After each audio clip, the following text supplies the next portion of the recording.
Employee versus independent contractor, a 21st century showdown. In today's ever-shifting economy, many job seekers are hesitant to ask too many questions during the interview process, as they don't want to risk losing an employment opportunity. However, job seekers may be doing themselves a disservice by not clarifying whether the position is an employee or independent contractor position. Whether the prospect will be considered an employee or independent contractor has numerous impacts on various important employment characteristics, such as wages, taxes and withholdings, fringe benefits, behavior and relationships, schedules, and record keeping. First, we need to define employee and independent contractor. Then we can examine the important differences between the classifications and the ramifications that incorrect classifications can have on both the employer and employee. Currently, the federal government has not established a comprehensive statutory scheme to distinguish between an employee and independent contractor. Instead, different agencies define the distinction for their own purposes. According to the United States Small Business Association, an employee is defined as someone who performs duties dictated or controlled by others, is given training for work to be done, and works for only one employer. The National Labor Relations Act defines the term employee broadly. Instead of limiting the term employee, it includes anyone not excluded. People excluded as employees include agricultural laborers, those in domestic service of any family or person at his home, those employed by his or her parents or spouses, and anyone with the status of an independent contractor. An independent contractor, on the other hand, is someone who operates under a business name or under his own name, may have his own employees, may maintain a separate business checking account, may advertise his business's services, invoices for work completed, has more than one client, has his own tools and sets his own hours, and keeps business records. The IRS defines a person as an independent contractor if the payer has the right to control or direct only the result of the work, and not what will be done and how it will be done. Some states have defined these terms and addressed the problematic overlap of definitions by providing guidance using a classification test. For example, in New Mexico, an individual is classified as an independent contractor if he meets all of the following standards. 1.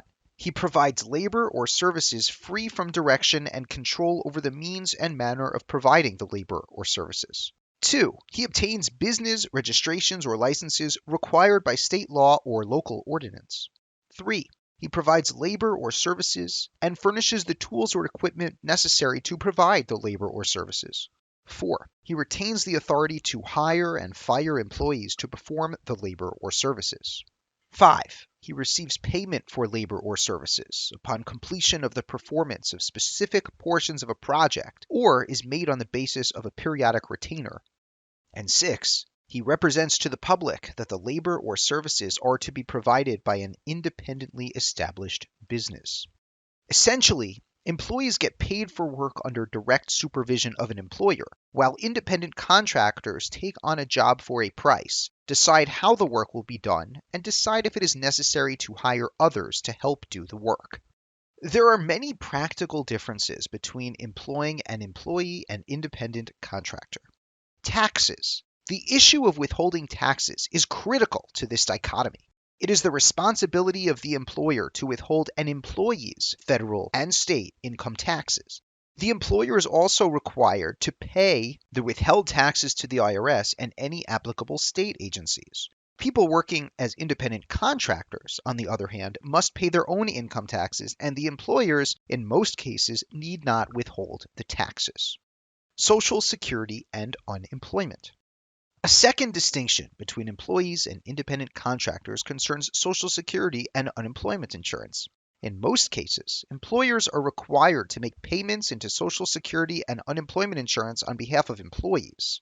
Independent contractors make their own contributions to Social Security.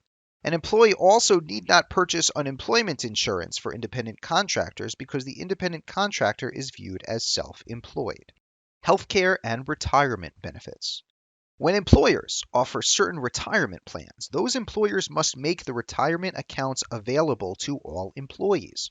Unlike employees, independent contractors are not due any sort of contribution toward a retirement plan or account. Other fringe benefits, such as healthcare coverage, vacation time, and sick leave, are similar to retirement plans.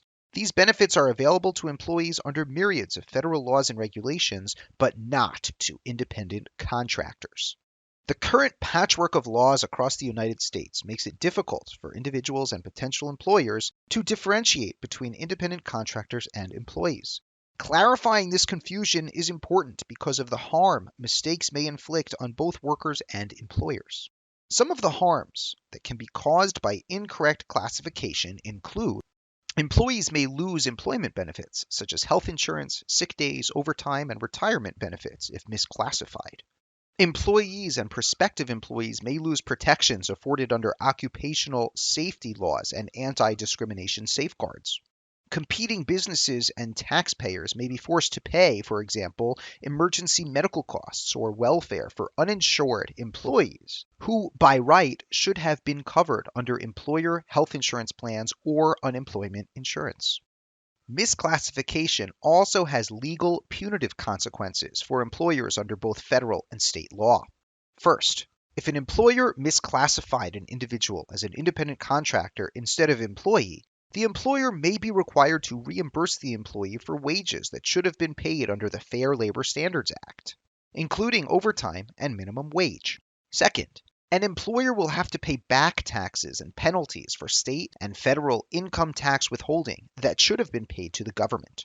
Third, an employer can be required to make Social Security and Medicare payments that should have been made. Fourth, the employer will have to provide the incorrectly classified individual with employee benefits such as health insurance and retirement benefits.